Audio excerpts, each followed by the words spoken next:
बिस्मिल्लाहिर्रहमानिर्रहीम। आज का lecture Punjab text book board Lahore class 9 से है। लेक्चर शुरू करने से पहले गुजारिश है कि वीडियो को लाइक करें और मेरे चैनल को सब्सक्राइब करें ताकि हर आने वाला लेक्चर आप तक पहुंच सके। ये लेक्चर यूनिट 6 ट्रिग्नोमेट्री से है। एक्सरसाइज 6.5 उसका क्वेश्चन नंबर 1, उसका हम सेकंड पार्ट जो है वो स्टार्ट करने लगे हैं। अच्छा, इसमें क्वेश्चन ये है कि आपने अननोन जो वैल्यूज हैं वो फाइंड करनी है और ये एक राइट एंगल ट्रायंगल जो है दी हुई है। तो सबसे पहले ऊपर लिखते हैं जी, in right angle triangle A B C. अच्छा, अब इसमें डाटा जो दिया हुआ है पहले हम उसको लिखते हैं। देखो ए दिया हुआ है जी, measurement of angle A that is equal to π/4। अब π/4 हमेशा आपका जो है वो 45 डिग्री के इक्वल होता है।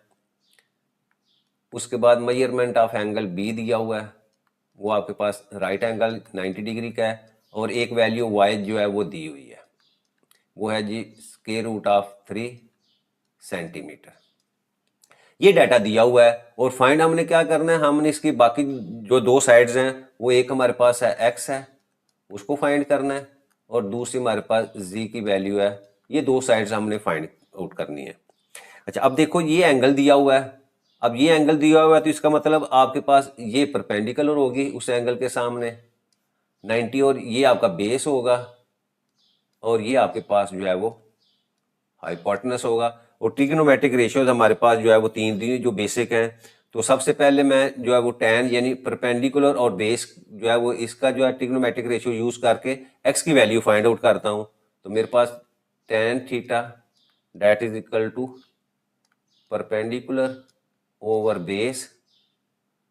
अब यहाँ देखें वैल्यूज यहाँ पुट करें, tan थीटा की वैल्यू π/4 है, π/4 लिख लें उसको या 45 लिख लें। That is equal to perpendicular आपके पास √3 है और बेस आपके पास x है। अब tan 45 यानी tan π/4 जो है इसकी वैल्यू 1 होती है, 1 लिखा। That is equal to √3 divided by x। यहाँ से क्रॉस मल्टीप्लाई करेंगे तो आपके पास x की वैल्यू आ जाएगी जी √3 इतने सेंटीमीटर। ये तो एक अननोन वैल्यू जो है वो हमने फाइंड कर ली, यानी x की वैल्यू हमारे पास आ गई जी √3।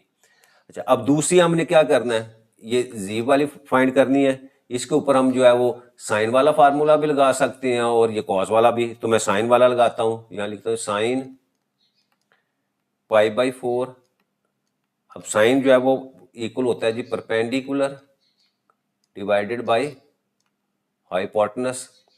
अब साइन π/4 जो है उसकी वैल्यू होती है 1/√2 और परपेंडिकुलर की वैल्यू आपके पास √3 है और इसी तरह हाइपोटेनस जी ये आपने फाइंड करना है। अब यहाँ से क्रॉस मल्टीप्लाई करें तो जी is equal to √2 multiply by √3। अब इस प्रॉपर्टी हमारे पास क्या है कि दो अलग अलग आपके स्क्वायर रूट में हो तो उसको आप एक स्क्वायर रूट के नीचे लिख सकते हैं और यहाँ से आपके पास 3 to the 6 यानी जी की वैल्यू आपके पास 6 सेंटीमीटर आ जाती है। एक्सरसाइज 6.5 का क्वेश्चन नंबर 1 उसका थर्ड पार्ट। अब राइट एंगल ट्रायंगल दी हुई है और अननोन जो साइड्स हैं वो हमने फाइंड करनी है। तो यहाँ स्टार्ट करते हैं हम, in right angle triangle A B C. अच्छा, अब जो डाटा दिया हुआ है पहले हम वो लिखते हैं। एंगल सी दिया हुआ है, measurement of angle C that is equal to 60 degree. Measurement of angle B right angle 90 degree दिया हुआ है और एक साइड जो है वो आपके पास हाइपोटेनस की वैल्यू जो है वो 2 सेंटीमीटर दी हुई है। अच्छा, अब जो अननोन हमारे पास है वो एक x है, x को हमने फाइंड करना है और दूसरी साइड है हमारे पास y। ये दो साइड्स हमने फाइंड आउट करनी है। अब यूज करते हैं हम जी, जो हमारे पास ट्रिग्नोमेट्रिक रेशियोज 3 है उनमें से हम जो है वो कॉस को पहले यूज करते हैं, यानी using cos theta that is equal to, अब कॉस थीटा किसके इक्वल होता है, बेस डिवाइडेड बाय हाइपोटेनस। अब एंगल 60 सी दिया हुआ है तो इसका मतलब ये आपकी परपेंडिकुलर होगी, ये आपका बेस है और ये वाली साइड आपकी जो है वो हाइपोटेनस है। तो वैल्यूज पुट करें, cos of 60 degree that is equal to base की वैल्यू आपके पास x है अननोन, और आपके पास हाइपोटेनस की वैल्यू 2 है। अब cos 60 जो है उसकी वैल्यू आप 1/2 होती है, तो यहाँ लिखें जी 1/2 that is equal to x/2, और यहाँ से क्रॉस मल्टीप्लाई करेंगे तो आपके पास आ जाएगा जी 2x that is equal to 2, x is equal to 2/2, और यहाँ से कैंसिल करेंगे तो x की वैल्यू जो है वो 1 सेंटीमीटर। ये एक x की वैल्यू जो हमें पता चल गया, वो हम यहाँ लिख लेते हैं जी 1 सेंटीमीटर। अच्छा, अब दूसरी हमारे पास क्या है, y की वैल्यू। अब y की वैल्यू फाइंड करने के लिए मैं साइन की ट्रिग्नोमेट्रिक रेशियो यूज कर लेता हूँ, यानी आल्सो यहाँ मैं लिखता हूँ साइन थीटा किसके इक्वल होता है, परपेंडिकुलर डिवाइडेड बाय हाइपोटेनस। अब साइन आपके पास आ जाएगा जी sine 60 degree that is equal to perpendicular की वैल्यू आपके पास y है अननोन, और हाइपोटेनस आपके पास 2 है। वैल्यूज पुट कर दें, साइन 60 की value square root of 3 divided by 2 that is equal to y/2। Cross multiply करेंगे तो आपके पास आ जाएगा जी 2y that is equal to 2 square root of 3, और यहाँ से आपके पास y की वैल्यू आ जाएगी जी 2 square root of 3 divided by 2, 2 से कैंसिल, और यहाँ से y is equal to square root of 3 centimetre. तो ये सेकंड अननोन साइड थी, वो हमने जो है वो फाइंड कर दी। 6.5 का क्वेश्चन नंबर 1 उसका fourth part, right angle triangle दी हुई है, इसमें जो अननोन साइड्स हैं वो फाइंड आउट करनी है हमने। तो स्टार्ट करते हैं इन right angle triangle ABC।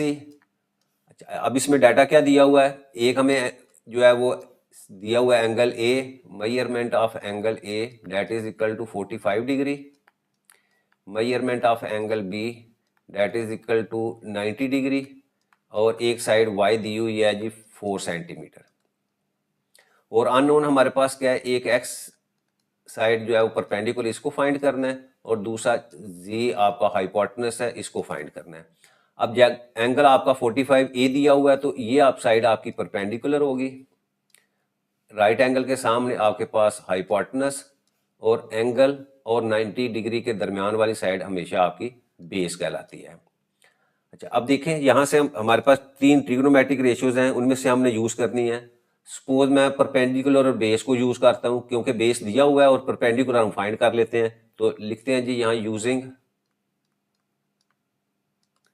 tan theta, और tan थीटा हमेशा आपका परपेंडिकुलर डिवाइडेड बाय बेस के इक्वल होता है। अब वैल्यूज पुट करें, tan of 45 degree that is equal to perpendicular आपके पास x है, और बेस आपके पास जो है वो 4 है। अब tan 45 की वैल्यू 1 होती है, 1 इज इक्वल टू x/4, और यहाँ से क्रॉस मल्टीप्लाई करें तो x की वैल्यू जो है वो 4 सेंटीमीटर, यानी एक साइड जो है 1 ऑन x 4 सेंटीमीटर हमने फाइंड कर दी। ठीक है, ये साइड जो आपकी 4 सेंटीमीटर। अब दूसरा हमारे पास जो है वो आप परपेंडिकुलर और हाइपोटेनस यूज कर लें, या आप बेस और हाइपोटेनस जो है उसको यूज कर लें। तो मैं जो है वो आपकी जो है cos थीटा की ट्रिग्नोमेट्रिक रेशियो जो है वो यूज करता हूँ, cos ऑफ 45, और cos हमेशा आपका जो है वो बेस ओवर हाइपोटेनस के इक्वल होता है। वैल्यूज पुट करें, cos 45 की value 1 over square root of 2, base की वैल्यू आपके पास 4 है, और हाइपोटेनस z आपने फाइंड करना है। यहाँ से क्रॉस मल्टीप्लाई करें तो आपके पास z की वैल्यू आ जाएगी जी 4 स्क्वायर रूट ऑफ 2, और साथ इसके सेंटीमीटर। तो ये दो अननोन वैल्यूज थी x और z, वो हमने जो है वो फाइंड आउट कर ली।